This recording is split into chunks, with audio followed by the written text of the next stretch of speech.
Good morning, beautiful people.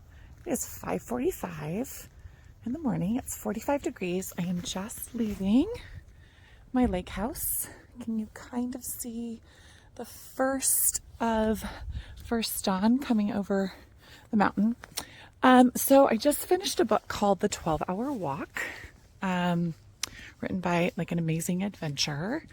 And his thing is that you're supposed to go out and do this 12-hour walk, phone in airplane mode, no music, no podcasts, no books, no other people. You're not even supposed to bring your dog with you.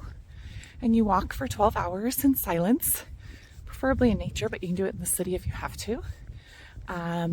Theoretically, you're supposed to bring a backpack with your snacks and water. So when I left my house on Wednesday morning, since I've been home, I didn't bring my backpack because I didn't know I was going to do this. So here goes nothing. I've owned my house for, almost 6 years, this house. And I've never done the perimeter of the lake. I know people who've come for the weekend and done it. It's 10 miles, which really will only take me 3.5 hours. So I thought about going to Devil's Hole, which would probably actually be more like a 9 or 10 hour hike, to some hot springs. I'm sorry, Deep Creek Hot Springs via Devil's Hole. But since I'm by myself and it's cold and I have this chronic foot injury since my half marathon, I think I'm just gonna try to do 3 loops around the lake. We'll see. I'm not bringing any snacks or water. I think I'm just gonna stop in the store in the village. I haven't even had any coffee or breakfast, but right now my plan is to get to the village, which is about 5 miles, and buy coffee and a muffin or something there. Maybe I'll get an egg McMuffin at McDonald's, who knows. Anyway, let's see how this goes. Okay, so part of the point, this is going to be a long video. Part of the point is to conquer your Everest. And the book goes through all these different limiting beliefs. Obviously, I've done a lot of self-help work, and pretty much all these concepts are things that I am familiar with. And I am not setting out with a specific limiting belief that I am necessarily trying to get over.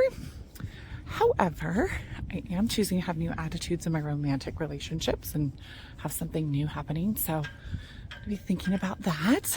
And I have an interview next week for an internal position. I've been in the same role in sales since I was 21 years old. And I have an interview for the job I would retire with if I got it. But I have no idea what I'm going to be doing in my head for 12 hours. They did say I can do video notes as I go, so maybe I'll do a couple, maybe I won't. I'll supposed to do video when I'm done. Oh, can you kind of see? There we go. The sun is starting to come up.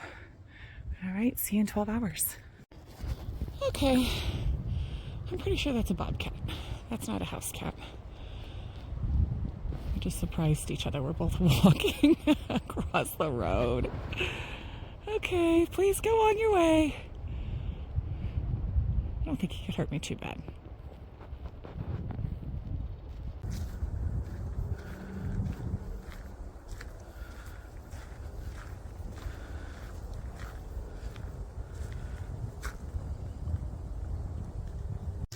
Okay, just about 7 hours in. I'm at 16 miles.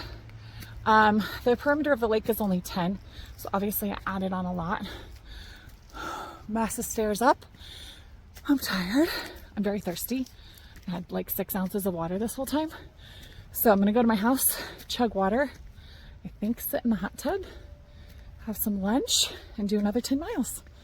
Okay, I'm back on my beach. That's my dock. I had a 1 hour break. Yes, I sat in my hot tub with a cup of green tea and had leftover Thai food, put on new sunscreen and a sun hat. And here we go. I'm so bummed. So my watch was almost dead, my fitness tracker watch. So I charged it and it stopped recording the workout. So it says it was 6 hours because it didn't count all the times I stopped. Every time I stop, it auto pauses.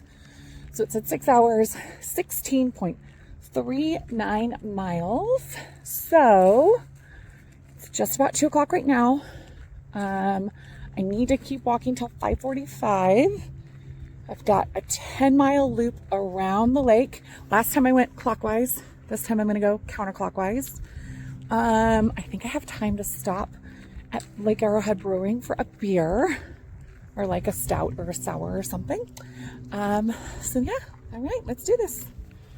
A-frame coffee stout.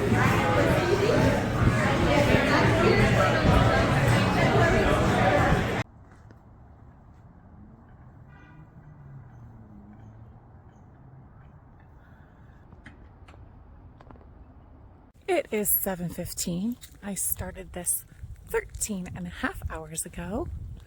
I am now 0.4 miles shy of hitting a 50K. Okay, when I started, I had no goal at all. About 2 miles into it, looking at my pace, I was like, oh, I think I'll try to get 26.2. And then when I hit the 12-hour mark, I had to turn my phone off of airplane mode, check in with my mom because she was expecting a call.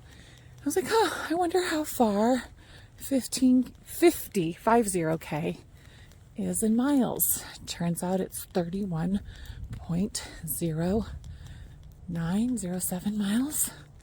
Anyway, I'm just standing in the church parking lot, walking around in circles for 0.4 more miles because I can't be this insanely close and not do it. I mean, when am I ever going to walk this far again? I was maybe going to film something when I was in front of the Christmas tree at home, but you know, killing time.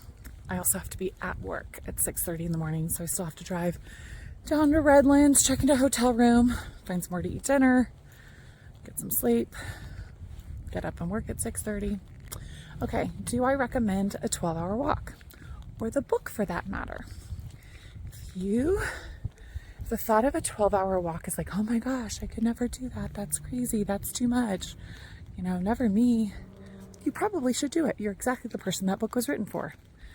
If you're like me and you're like, oh, well, I've walked more than 12 hours. I've hiked up elevation to Mount Whitney and other, you know, top 10 peaks in California for more than 12 hours, more times than I've counted. Done a full marathon before. So, like, for me, it was honestly like I had nothing to do today, so why not do it? Did I get any benefit from it? Did it change my life? Definitely not.